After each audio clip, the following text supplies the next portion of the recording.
নমস্কার বন্ধুরা, আশা করি আপনারা ভালো আছেন। আহ, আজকে বলবো যে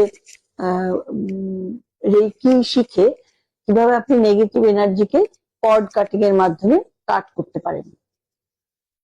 সেটা হলো, হয়তো দেখবেন আপনি কোনো একটা বিশেষ সিচুয়েশন আপনার মনে আছে যেটা আপনি ভুলতে পারছেন না, বা কোনো একজন মানুষকে আপনি ভুলতে পারছেন না, সে আপনাকে কখনো খুব দুঃখ দিয়েছে বা কখনো কোনো অপমানজনক কথা বলেছে।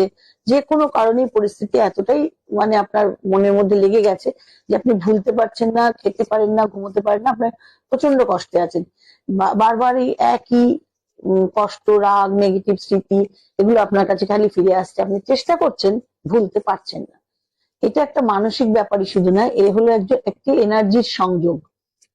রেকি একটি শক্তিশালী এনার্জি হিলিং পদ্ধতি, সেটা আমরা সবাই জানি, যেটি পুনরাবিষ্কার করেন ডক্টর মিকাও সুই নামে একজন জাপানি গবেষক ও অধ্যাপক।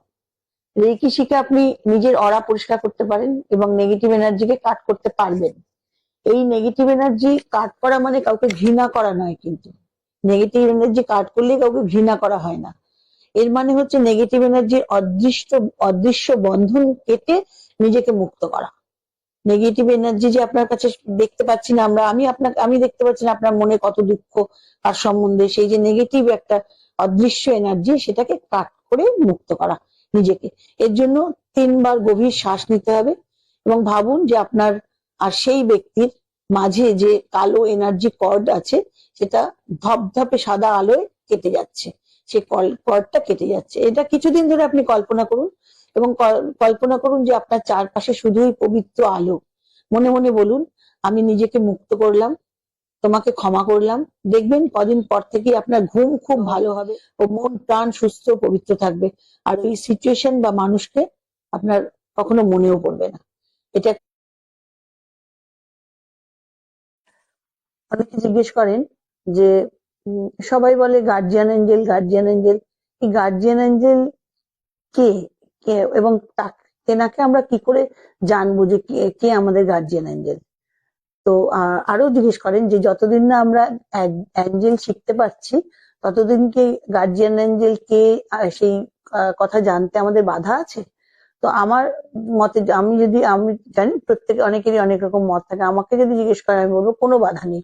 কারণ আমরা যখন রামকৃষ্ণদেব বা সারদামণির মতন অত বড় বড় মানুষদের যখন আমরা চোখ বন্ধ করে প্রার্থনা করি, আমরা হয়তো তাদের কাছ থেকে দীক্ষা নিইনি, তবুও কিন্তু তাদের কাছে আমরা প্রার্থনা করতে পারি, কারণ তারা সকলের বাবা মা, সার্বজনীন বাবা মা বলে আর কি, সেই জন্য আমরা করতেই পারি। সেই রকমই অ্যাঞ্জেলকে ডাকার জন্য আপনাকে অ্যাঞ্জেল থেরাপি শিখে ডাকতে হবে তাই নয়। তবে একটা কথা বলতে পারি, যে যেটুকু আমার জানা আছে সেটা বলতে পারি, যে কোন অবশ্যই ডাকতে পারেন, কিন্তু রেকি এবং অ্যাঞ্জেল দুটোই শেখার জন্য আপনার যে কোনো একজন, এমন কোনো ইয়ে নেই যে এর কাছে শিখতে হবে, কোনো একজন মাস্টার টিচারের কাছ থেকে অবশ্যই একবার একটা অ্যাটিউনমেন্ট নেওয়া দরকার। তাহলে আপনার প্রত্যেকটা চক্র ব্যালেন্স হয় এবং প্রত্যেকটা চক্রতে সিম্বল, যে কোথায় কিভাবে কি সিম্বল লাগাতে হয়, সেগুলো আপনার কাছে খুব ক্লিয়ার হয়ে যায়। এবং এই চক্র ব্যালেন্স হওয়াটা খুবই জরুরি, কারণ আপনি ভবিষ্যতে আপনার শিখলে নিজেকে সুস্থ করলে এবং পরিবারের লোককেও সুস্থ করতে পারবেন। সেই জন্য এই জিনিসটা খুবই দরকারি। এবং একবার অ্যাটেনমেন্ট দেওয়ার পরে আপনার সমস্ত চক্র ব্যালেন্স থাকে, খুলে যায় এবং প্রত্যেকটা চক্র সিম্বল নেওয়ার জন্য রেডি রেডি থাকে বলতে পারেন আর কি। তো সেই জন্য অবশ্যই আপনারা অ্যাঞ্জেল থেরাপিতে অ্যাঞ্জেলকে মেডিটেশনে ডাকতে পারেন, মেডিটেশন করেন। এবং গার্জিয়ান এঞ্জেলকে কি করে বের করবেন সেইটা আমি নেক্সট দিন বলবো। আপনারা শুধু ডাকবেন এবং অ্যাঞ্জেলের কাছে, বাবা মার কাছে যেরকম যে কোনো প্রবলেমে অনুরোধ করেন বা প্রার্থনা করেন বা বলেন, বাবা, যাদের বাবা মা বেঁচে আছেন, যে আমার এটা দরকার, সেইভাবে অ্যাঞ্জেলকে বলবেন। অ্যাঞ্জেলরা রেডি থাকেন সব সময় আপনাদের কাজ করে দেওয়ার জন্য।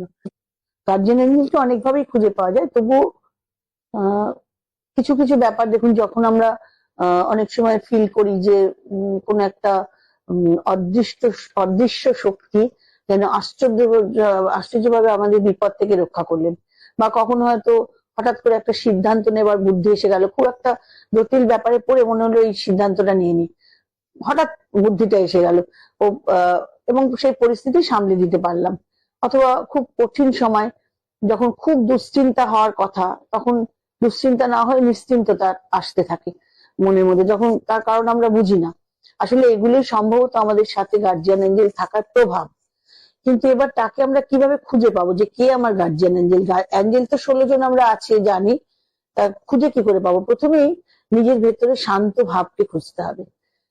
মানে চঞ্চল হলে হবে না, শান্ত ভাবকে খুঁজতে হবে, এবং প্রতিদিন 10 মিনিট করে চোখ বন্ধ করে শান্ত হয়ে বসে গভীর শ্বাস নেব ও আস্তে আস্তে শ্বাস ছাড়বো, এবং মনে মনে বলবো, হে রক্ষাকর্তা, হে দেবদূতগণ, তোমার উপস্থিতি আমাকে বোঝাও। দেবদূত বা অ্যাঞ্জেলরা নানা ইঙ্গিত দেন, যেমন কিছু সংখ্যা বারবার দেখাবেন, 2 2 2, 3 3 3, 1 2 3 4, নানান সংখ্যা। হয়তো ঘড়ি মোবাইলটা খুললেন, দেখলেন 12টা 34 বাজে, 1 1 2 3 4 এরকম। হঠাৎ করে কোনো পালক পেতে পারেন, বা কোথাও থেকে কোনো ইতিবাচক বার্তা গান বা নাটকের মাধ্যমে আপনার কানে আসতে পারে। গার্জিয়ান এঞ্জেলকে পেলে তাকে হয়তো চোখে আমরা অনেক সময় দেখতে পাই না বা পাবো না, কিন্তু সঠিক পথের দর্শন, কোন দিকে গেলে আমাদের মঙ্গল হবে, সেগুলো খুঁজে পাওয়া যাবে। আর গার্জিয়ান এঞ্জেল ভয়ের ব্যাপার নয়, তিনি ভালোবাসা, সুরক্ষা ও পথ প্রদর্শকের প্রতীক। এছাড়াও ডেট অফ বার্থ এবং ক্লাসে অ্যাঞ্জেলের কার্ড দিয়ে আমরা গার্জিয়ান এঞ্জেল বের করে দিয়ে থাকি। নমস্কার, ভালো থাকবেন।